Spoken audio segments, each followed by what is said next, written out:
Thank you so much to Feroz and our panelists, and of course, a huge round of virtual applause. And even if there's no thumbs up button, we are all applauding because I think the insights that all of you shared, especially our panelists, and coming from different, actor groups, the UN agencies, company, academia, we got like a good picture of the fact that integrity and business integrity especially, it's not an easy road, but with the right kind of compliance policies, with the right kind of culture, and the involvement of each and every employee and staff, we can really go a long way. But as we had promised in the beginning, we have 10 minutes, about 8 to 10 minutes set aside for Q&A, and some of our participants have already added their questions in the Q&A chat. If there are more questions, please put forth. Even if we are not able to live respond, we will try to get back to you.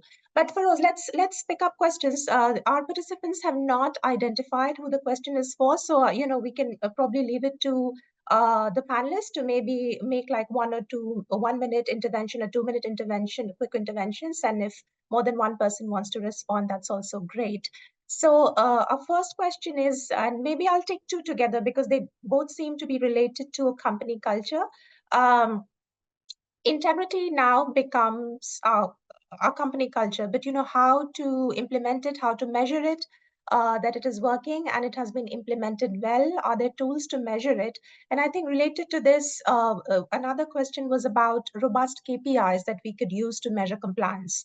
So frequently we see that percentage of employees that have undergone compliance training or code of conduct training are used as KPIs, but is there any best practice in this area? So any of us speakers who would like to take that? And Feroz, you're also welcome to chime in.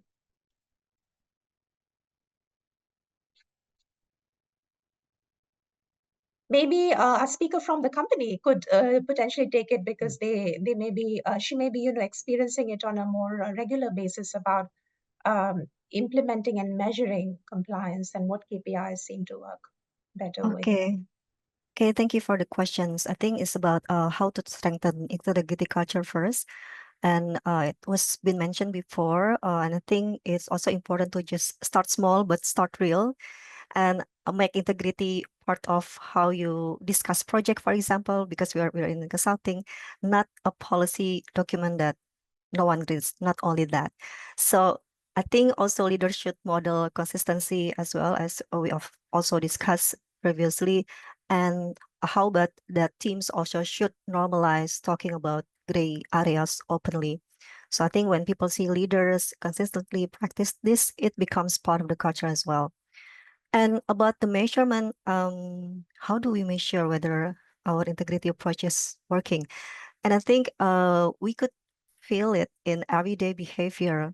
For example, in our company, that consultants speak up earlier when they found integrity dilemmas, and dilemmas are discussed openly, and decisions are consistent. And also another indicator is the client's trust. So when they say, our clients say that they value our honesty, that's also the best proof that the system works.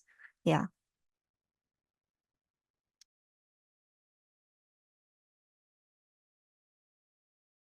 Neha Thank you is so still mute. much, Ibu Nanda. Yes, and let's move on to the next question. And let's see if maybe some other panelists would also like to chime in here.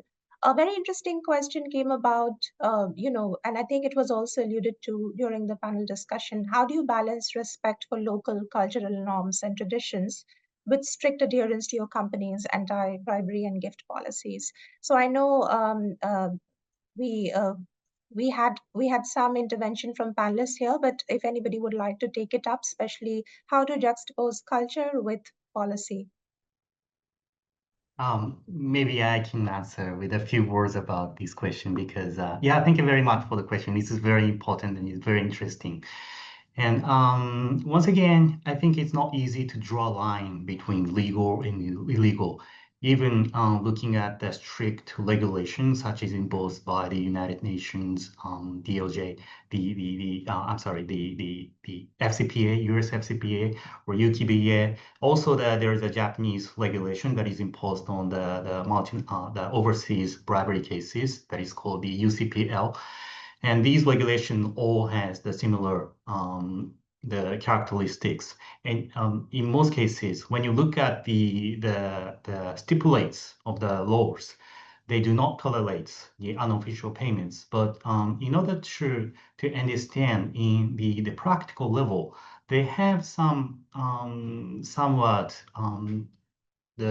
some tolerance against this kind of conventional payments or gift giving activities, because there's always the case that the dilemma situation emerges when people are sandwiched by two different notions. That is what we call the institutional void. But in order to avoid this kind of situation, you need to very carefully understand how those regulations, strict regulation, can be applied to the practical actions. Because when you look at the FCPA, there is always the some immunities could be applied to the unofficial payments, such as the as long as the facilitation payments are paid under the as we could see in some responses in the Mentimeter questions, as long as it is recorded and booked in the journals, and it's as long as it is an official payment, it can be tolerated in the context of the United Nations regulation. But it also differs when it comes to the different regulation in different countries. So it's always important. You need to get a better understanding what kind of regulation exists and how they are implemented against the real practices. I think that is the one option to overcome these problems. Thank you, Professor. We'll move on to our next question. And uh, basically, I'm taking two questions because I feel like they are on two ends of the spectrum, right? So one of our participants have asked about that many companies have a whistleblowing system, but they're not used effectively because of fear of retaliation. So how should we increase the employee awareness to use it? And on the other end of the spectrum, there's another question that sometimes, monitoring conflict of interest becomes a challenge because we do not want to intrude in the personal relationships and personal lives and activities of employees. So fear of retaliation and hesitation to intrude, how do we balance that? How do we overcome it? Anyone wants to, maybe Vikram, you want to take a first stab at this? Yeah, sure. So I think to go to the first question, especially there were I really prefer to defer this to Ibu Nanda, because she spoke about it, the whole safe space. But from our experience, this relates back to the tone from the top, or example from the top. And many people here will say, like, the director or the management of the company has already come up with a policy, and then they say that they will believe the whistleblower, and the policy is in all the lifts in the building and in the cafeteria and everywhere else. I think that is not what employees want, and that is not what employees need. What is observable is rather the treatment that you give to the person who whistleblows, how you protect them, and how you value their input, even if it is found that when they came forward with what suspicion they had, whether it was 100% true or not, how you support the whistleblower. This is the same standard that we also share with public counterparts that have to develop whistleblower systems at the national level. It is the protection that you give to the whistleblower, the protection from retaliation, and the action that you take against those who retaliate against the whistleblower. To answer the first part, on the other end of the spectrum, as you mentioned, to do with the privacy versus the conflict of interest. So there is always this concern that if you do asset declarations, asset income involvement declarations, then somebody in the company has access to this private personal information about you. Now, the second part, the second element there only exists if there is a lack of faith or a lack of trust in the security protocols or in the confidentiality protocols. Again, this is something that you can demonstrate if you whistleblow, if you share grievances with your human resources and somehow it comes back to you, then yes, forget about it.